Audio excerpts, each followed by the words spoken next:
Assalamualaikum warahmatullahi wabarakatuh.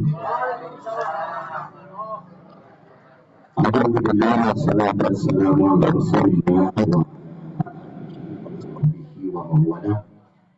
Amma ba'du fa ya Allah usikum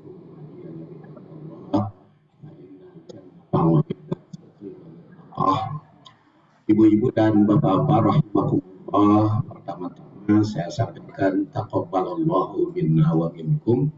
Semoga ibadah saum dan ibadah-ibadah yang lain diterima oleh Allah Subhanahu wa taala. Dan jawabannya taqabbalallahu minna wa minkum menurut riwayat At-Tabarani yang lahir 260 wafat 360. Jawabannya adalah na'am taqabbalallahu minna wa minkum. Taqabbalallahu minna wa minkum, jawabannya na'am taqabbalallahu minna wa minkum. Hadirin rahimakumullah, judulnya hari ini adalah silaturahim mewujudkan keamanan, ketertiban, lingkungan untuk meraih bahagia. Dan ini sudah saya susun makalahnya untuk ibu-ibu, jadi biar bisa membaca ulang di rumah masing-masing. Kalau kita bawa ke rumah masing-masing kan bisa dibaca ulang, ya. Dan kita tahu bahwa silaturahim itu mendatangkan bahagia. Antara lain, kebahagiaan utama disabdakan oleh Rasulullah, ayyum sato alaihi rizquhu aw yansa'a fi asarihi fal yasil rahimahu. Barang siapa yang menginginkan atau mendambakan ayyum sato alaihi rizquhu, untuk dijembarkan, untuk diperbanyak, untuk dipermudah rezekinya, auyun sa'afi asarihi, atau dipanjangkan usia, falyasil rahimahu, maka sambunglah silaturahim. Jadi berdasar hadis ini, kalau kita ingin bahagia, antara lain rezekinya banyak dan panjang usia, maka perbanyaklah silaturahim. Seperti apa silaturahim itu? Seperti Pak Tarion tadi katakan, ada hubungannya dengan Allah, silaturahim dengan Allah, ada hubungannya dengan sesama manusia, ada pula hubungannya dengan lingkungan. Dan kita sekarang ini akan membahas silaturahim yang ada hubungannya dengan diri sendiri, sesama manusia, dan lingkungan. Urusan dengan Allah Subhanahu wa taala sudah jelas, yaitu ada istighfar, ada tasbih, ada tahmid, ada takbir yang diringkeskan di dalam ibadah sholat. Itu semuanya silaturahim dengan Allah Subhanahu wa taala. Dan yang perlu kita garis bawahi sekarang ini, bagaimana silaturahim supaya mendatangkan kebahagiaan sesuai dengan yang disebutkan oleh hadis tadi. Maka Rasulullah SAW bersabda di dalam hadisnya, arba'un, ini diriwayatkan oleh Sa'ad bin Abi Waqqas, wafat tahun 55 Hijriah, diriwayatkan oleh Ibnu Hibban. Arba'un, 4 perkara minas sa'adah, dari kebahagiaan. Di 4 faktor mendatangkan kebahagiaan. Yang pertama al-mar'atus sholihah, istri yang soleh. Kenapa suaminya itu soleh? Ya sudah pasti kalau istrinya soleh, diawali dari suaminya yang soleh. Karena bagaimana mungkin istri soleh kalau tidak suaminya soleh? Bagaimana mungkin istri bisa soleh kalau suaminya tidak soleh? Minimal kalau tidak soleh mah jadi masalah. Oleh karena itu disebut al-mar'atus sholihah, merupakan kebahagiaan yang utama. Yang kedua, wal maskanul wasi, rumah dan perumahan yang leluasa. Bisa luas, bisa leluasa. Wal jaru soleh, dan tetangga yang soleh. Dan yang keempat, al-markabul hani, yaitu transportasi dan komunikasi yang menyenangkan. Di sini dikatakan arbaun minas sa'adah, 4 bin itu sebagian, jadi bukan keempat-empatnya, hanya yang 4 ini merupakan sebagian dari kebahagiaan. Tentu saja masih banyak sumber kebahagiaan itu. Yang 4 akan disebut ini bagian dari kebahagiaan. Artinya hadis ini mendorong kepada kita agar meraih kebahagiaan minimal dengan 4 perkara ini. Jadi kalau hadis itu dikatakan arbaun, itu mengandung perintah agar kita mencapai kebahagiaan. Karena kebahagiaan itu harus diraih oleh umat manusia. Jadi ujung-ujung datang tanpa diraih, tanpa usaha.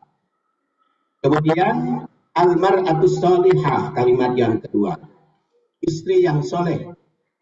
Rasulullah SAW pun bersabda, diriwayatkan dari Abdullah bin Amr yang wafat 63 Hijriah, ad-dunya mata'un wa khairu mata'id dunya al-mar'atus sholihah.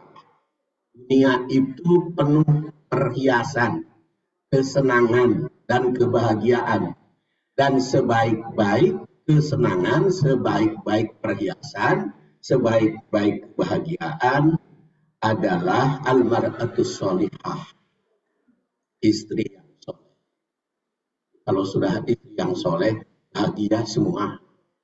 Suami, anak, tetangga, dan siapapun itu akan bahagia. Kalau semua istri yang soleh, istri itu.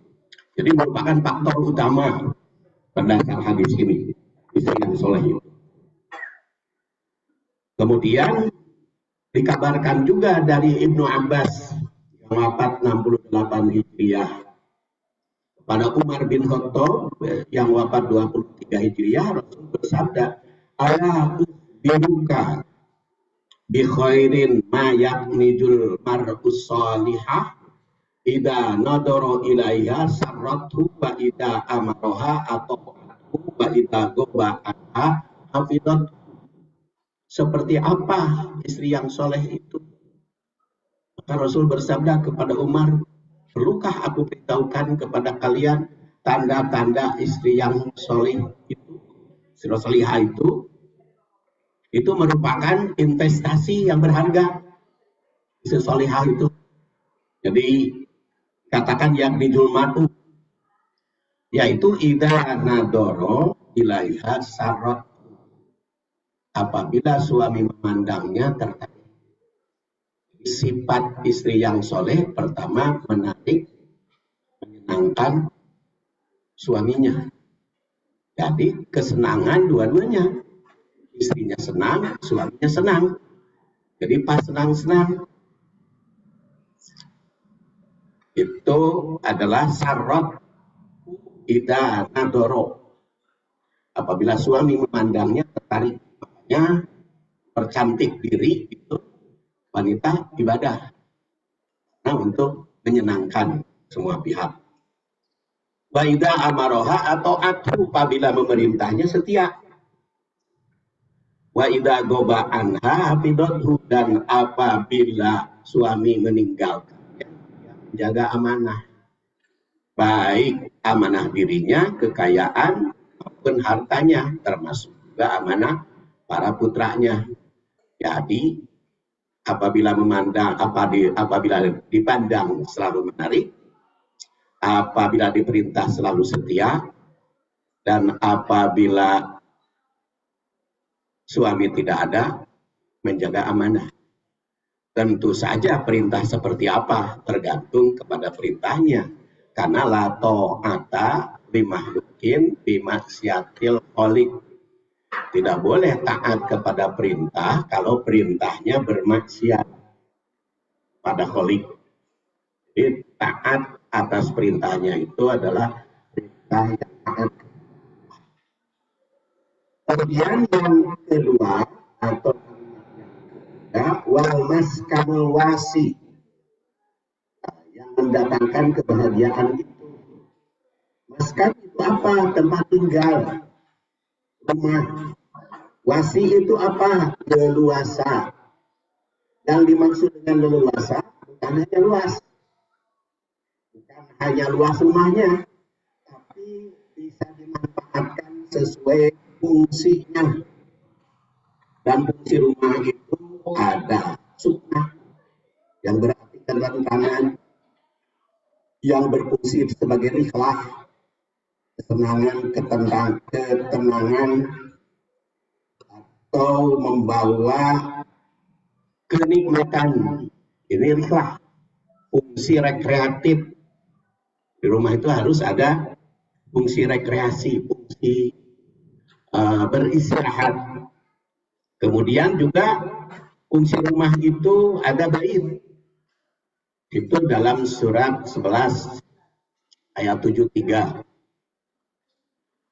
Apa itu bait? Tempat tidur yang menyenangkan. Kemudian ada munzal atau manzil, itu tempat tinggal. Kemudian juga ada istilah maskan. Nah, itu semuanya harus berfungsi, termasuk juga tempat ibadah pada Allah Subhanahu wa taala. Karena apa? Karena wanita yang terbaik sholatnya adalah di rumah. Sebaik-baik sholat wanita di rumah. Dan yang paling baik di tempat khusus, kamarnya. Itu lebih baik dari tengah rumah. Nah, bagaimana yang ke masjid? Tergantung tujuannya apa. Kalau ke masjid tujuannya tolak ilmu, tentu saja akan mendapatkan keunggulan. Atau tidak tolak ilmu, tapi ingin memakmurkan masjid. Nah, itu mah innama ya'muru masajid aman. Billah wa yaumil akhir, baik laki-laki maupun perempuan. Makanya kenapa di masjid itu ada ceramah tarawih? Supaya ibu-ibu dapat nikmat, mendapat pahala. Karena thalabul ilmi, kata Imam Syafi'i, khairun min sholatin nawafil. Thalab ilmu itu lebih unggul dari sholat nawafil. Kak ibu-ibu latar belakang ke masjid, pertama adalah thalab ilmu, kedua memakmurkan masjid, dan tentu saja bersilaturahim. Tapi di rumah harus punya tempat khusus untuk sholat ibu-ibu. Itu yang dimaksud dengan leluasa untuk beribadah. Kemudian tentu saja leluasanya juga bukan hanya di dalam rumah, tapi juga ekstern. Ada intern, ada ekstern. Intern adalah di rumah itu sendiri yang membuat kenyamanan. Ekstern adalah luar rumah. Makanya Rasulullah SAW bersabda, jangan kamu membangun rumah menghalangi angin rumah orang lain, kecuali ada izin. Jangan kamu menghambat saluran orang lain tanpa izin. Alhamdulillah ini mah rumah di sini salurannya bagus ini, garing kan? Tapi ada rumahnya luas, lega, segala rupa aja, tapi kamalirnya bengle. Itu tidak luas, tidak leluasa. Nggak bengle teh. Nggak yeme, bagaimana nyamannya, bagaimana. Makanya dulu saya anjurkan, dan saya dianjurkan oleh wali kota Kota Bandung. Maka setiap rumah itu punya biopori.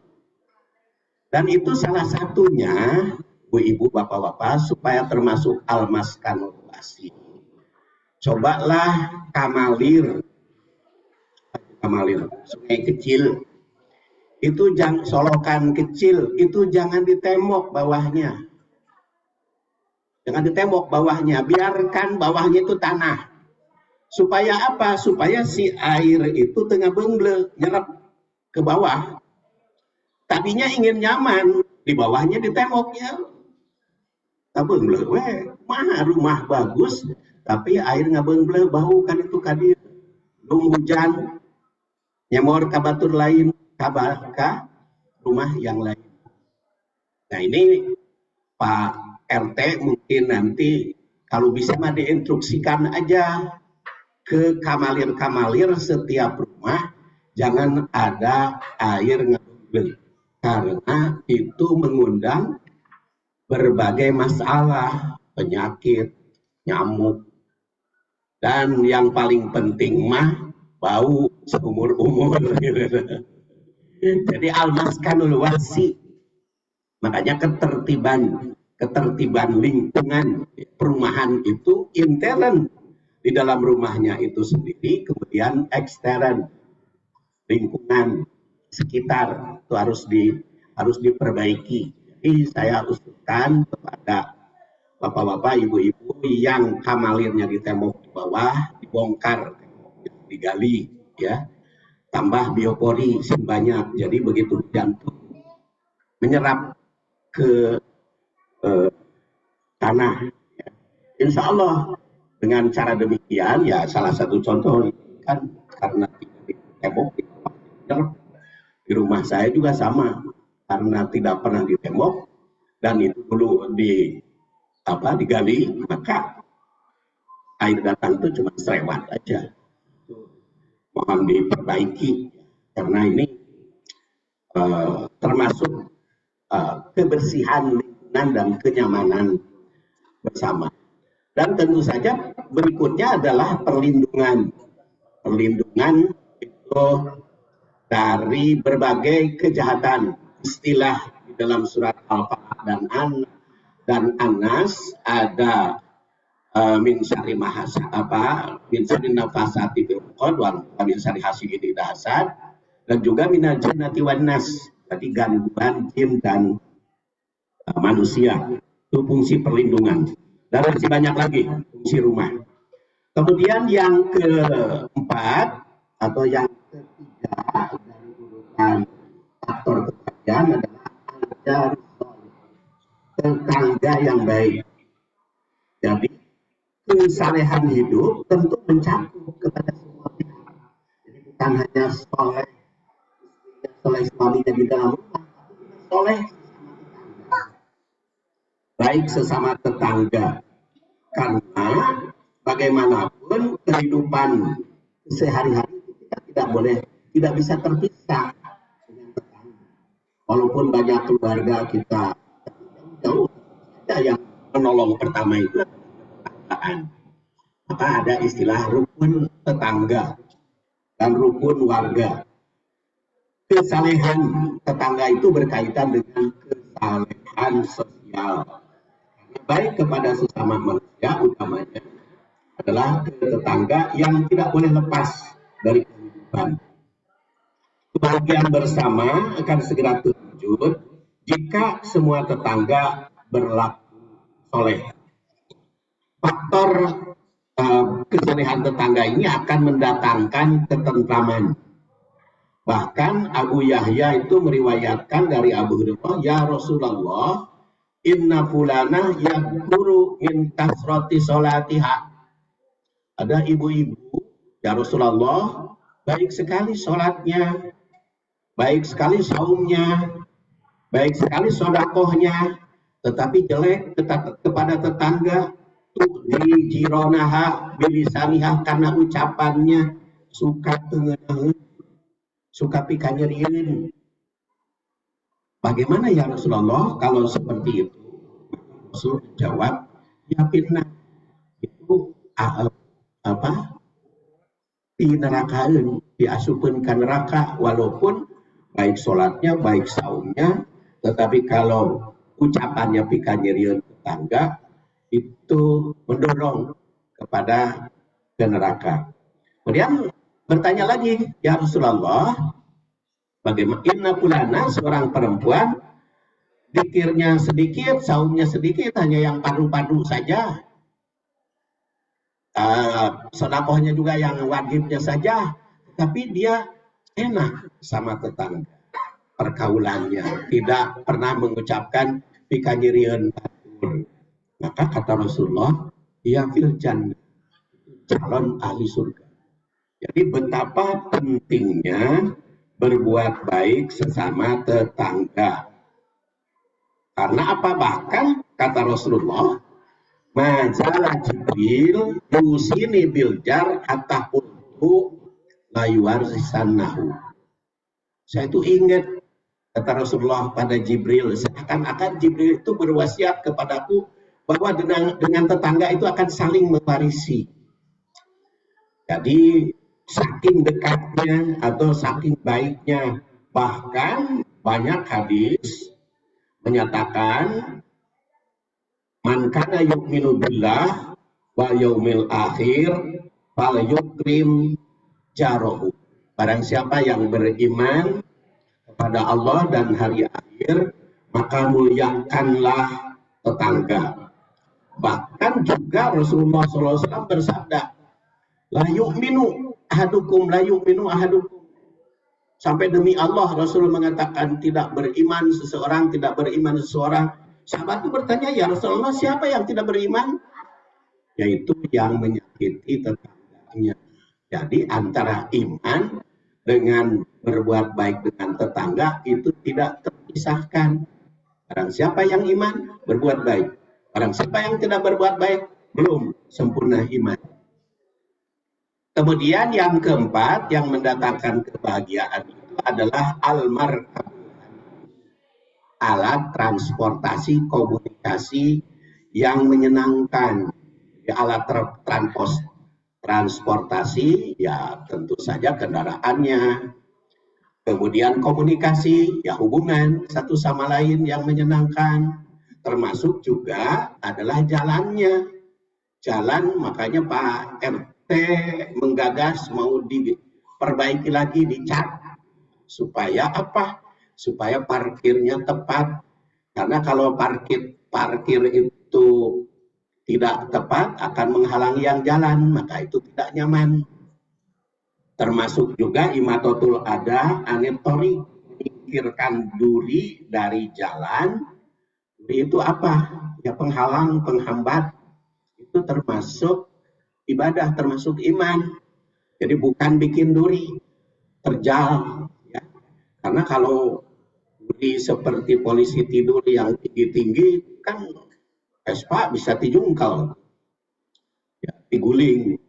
Jadi memang kita tujuannya supaya jangan ngebut, tapi kalaupun mau pakai ya yang indah, yang bagus, jangan dicilakain, karena imatotul ada anitori itu termasuk sedekah.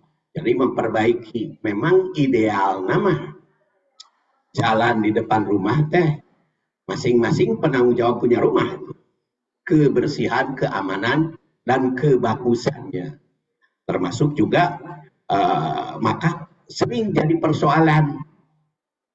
Jadi kenyamanan itu, oleh karena itu bapak-bapak yang sering pulang bawa kunci masing-masing. Kenapa bawa kunci masing-masing? Banyak jam 11 klakson. Akhirnya agak itu besarnya, ya. Karena baru pulang jam 11, jam 12 pulangnya di klakson rumah. Tidak nyaman, tidak markabul hani. Oleh karena itu, bapak-bapak, ibu-ibu yang suka pulang malam, bawa kunci masing-masing. Jadi masuk rumah teh tidak usah mencet klakson. Mungkin tadi nama hayang ngabangunkeun ibu di dalam rumah, tetapi kan seluruh tetangga bangun. Laras Bu. Sama deh ngakutan pasir jam 12 malam. Aduh. Bari pagebrug ya. Ya, itu adalah al-markabul hani. Jadi ini keamanan dan kesejahteraan. Jadi mungkin nanti Pak RT di SKK itu. Jadi bagi yang suka keluar rumah pulang malam, bawa kunci masing-masing. Jangan memijit klakson di rumah di depan tetangga. Kasihan. Dan apabila berselisih, kadang-kadang Rasulullah SAW bersabda, yang dikatakan dari Abu Hurairah, ya, idah talaktum ittori ju'ila aduhu sabtu adro. Apabila berselisih di jalan, perurusan jalan, maka putuskan bahwa luas jalan itu 7 hasta. Bagus nama, jalan itu 7 hasta. 7 hasta itu berapa? Berarti 7 kali 7, 49. Jadi 4 meter 90. Itu bagus namanya. Tapi kita kan jalannya udah dipola oleh developer. Ini sebenarnya 4 meter ya, sebetulnya kurang 90 cm kalau berdasar hadis. Itu jalan itu 4,9 meter. Jadi itu leluasa, bagus nama perumahan. Tapi karena kita sudah dipikir sedemikian rupa, ya apa boleh buat ya. Maka parkirnya otomatis kita harus hati-hati.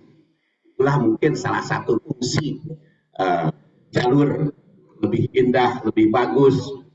Apalagi yang mobilnya banyak ya. Mobilnya yang banyak, saya juga di Riung Sayun 1, mobilnya itu 1, 2, 6, 7, 9, 10 ya, 10 mobil. Padahal penduduknya cuma 4. Jadi kadang-kadang Pak Barbut itu Harilin. Ya, itulah. Oleh karena itu saling hormat, saling saling menyantuni. Almarkabul hadi, tempat perjalanan. Jadi kadang-kadang kalau anak saya datang, ibunya itu langsung instruksi, ini tuh parkirna, tong diharapkan imah harurin. Jadi istri saya suka instruksi, jadi parkirnya di jalan begak. Karena masih halangan orang lain. Karena apa? Itu telah ada anitorik sodakoh. Memikirkan penghalang di jalan itu adalah termasuk sodakoh. Ada beberapa hal yang patut kita garis bawahi. Saya ringkas saja, tidak saya baca semua. Biar bapak-bapak ibu-ibu membaca ulang di rumahnya masing-masing. Jadi beberapa ibroh atau beberapa implikasi. 1, manusia itu membutuhkan kebahagiaan dalam hidup. Betul kan? Semuanya juga ingin bahagia. Nah, kebahagiaan tersebut bisa dicapai bila memenuhi syarat. Syarat yang mesti dipenuhi, ada yang bersifat lahiriah, ada yang bersifat ruhaniyah. Yang digambarkan di dalam hadis ini yang sifatnya lahiriah. Kalau ruhaniyahnya kepada Allah Subhanahu wa Ta'ala. Hadis ini mengungkap syarat kebahagiaan lahiriah. Setiap manusia mesti berusaha untuk mewujudkan kebahagiaan tersebut. Karena ibadah Ramadan itu sebetulnya ujian bagi kita, yaitu ujian kesehatan. Karena kalau sakit tidak perlu saum, kemudian ujian kesehatan jasmani itu, kemudian ujian kesehatan rohani, karena kalau kurang kuat mental bisa saum, sehat rohani. Kemudian juga ujian kesehatan ekonomi, karena bagaimana mungkin kita bisa zakat kalau tidak baik ekonomi, maka itu diuji selama bulan Ramadan. Selanjutnya bagaimana kesehatan jasmani, rohani, dan ekonomi itu kita lanjutkan di bulan Syawal ini. Kemudian yang kedua, di antara faktor yang mendatangkan kebahagiaan berdasar hadis ini, pertama istri yang soleh, otomatis suaminya juga yang soleh. Kedua, rumah yang luasa, yang memenuhi syarat tadi. Ketiga, tetangga yang soleh. Dan yang keempat, alat transportasi komunikasi yang menyenangkan. Kemudian poin ketiga, kebahagiaan individu tidak bisa diwujudkan oleh diri sendiri saja, tapi mesti ada ikatan, ada keterkaitannya dengan pihak lain. Antara lain yang paling utama adalah ketetanggaan. Tidak bisa terpisah dari ketetanggaan tersebut. Maka bagaimanapun kita ingin bahagia, kalau dengan tetangga kurang baik, mereka itu kebahagiaan harus bersama. Keempat, silaturahim yang mesti terjalin di sini pertama adalah intern keluarga. Jadi silaturahim yang paling pertama adalah intern keluarga, antara suami, istri, anak, mertua, kemudian pihak lain. Kemudian rumah tentu saja termasuk juga tetangga. Yang kedua adalah rumah yang bukan hanya bangunannya yang luas, tapi fasilitasnya memadai. Bukan hanya dalam rumah yang indah, tapi keluar dari rumah juga enak. Bagaimana di dalam rumah sengit begitu keluar bau. Oleh karena itu bau di luar juga harus kita hindari.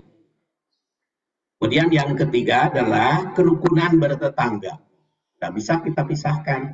Walaupun suami istri antara dengan anak rukun, tapi kalau dengan tetangga kurang rukun, itu juga tidak akan bahagia. Dan yang keempat, transportasi dan komunikasi. Ya, seperti tadi, akan mendatangkan ketentraman, akan mendatangkan kebahagiaan. Kemudian yang kelima, ketentraman, keamanan, kebersihan, ketertiban, mulai dari intern rumah hingga tetangga dan yang lebih luas dari itu mesti diwujudkan bersama. Jadi bukan hanya pasca Idul Fitri belaka, karena sekarang Idul Fitri, Id itu artinya hari raya, Fitri itu artinya berbuka atau makan pagi. Artinya Idul Fitri itu hari raya makan pagi, hari raya berbuka. Makanya tanggal 1 Syawal tidak saum, karena hari raya berbuka. Kemudian silaturahim itu bukan hanya pasca Idul Fitri, tapi selamanya, selama hidup, agar tadi rezekinya banyak dinikmati dan panjang usia. Terwujudnya silaturahim itu hanya bisa berlangsung bila semua anggota keluarga dan masyarakat bisa bekerja sama. Semoga Allah Subhanahu wa taala wujudkan apa yang kita cita-citakan itu. Jadi kita tutup dengan memanjatkan doa kehadirat Allah Subhanahu wa taala. Allahumma shalli wa sallim wa barik ala Muhammadin wa ajma'in. Allahumma innaka ta'lamu ma nahdi wa nardi bi rahmatika fi amri kulli fayassir lana ma nahnu fihi min sabarina wa ma nadbu min hawadina qarrib alaina safat sallimna min al-jali wa afat. Ya Allah ilahi rabbi, kami hambamu yang berkumpul di sini dan berharap akan rahmat dan maghfirah serta inayah.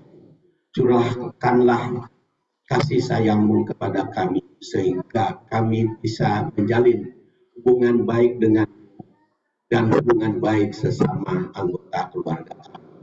Ya Allah, anugerahkanlah kepada kami rumah yang leluasa, yang penuh barokah, sehingga bisa dimanfaatkan sesuai fungsinya masing-masing, berhidup bertetangga secara baik, serta alat transportasi dan komunikasi yang menyenangkan, serta ya Allah Subhanahu wa taala, ya Allah lebih berikan kesalehan kepada kami, kepada keluarga kami, kepada tetangga kami, kepada seluruh masyarakat kami. Mudah-mudahan negeri ini menjadi baldatun thayyibatun. Ya Allah, ilahi Rabbi, kami pun sadar banyak kesalahan dan kealpaan. Oleh karena itu, ampunilah segala kesalahan kami, serta ampunilah dosa ibu dan bapak kami, baik yang masih hidup yang telah wafat tinggalkan kami, serta dosa-dosa seluruh kaum muslimin wa muslimat al-ahya minhum wal amwat. Rabbana hab lana min azwajina wa dhurriyyatina qurrata a'yun waj'alna lil muttaqina imama. Rabbana atina hasanah wa fil akhirati hasanah. Subhana rabbika rabbil izzati amma yasifun.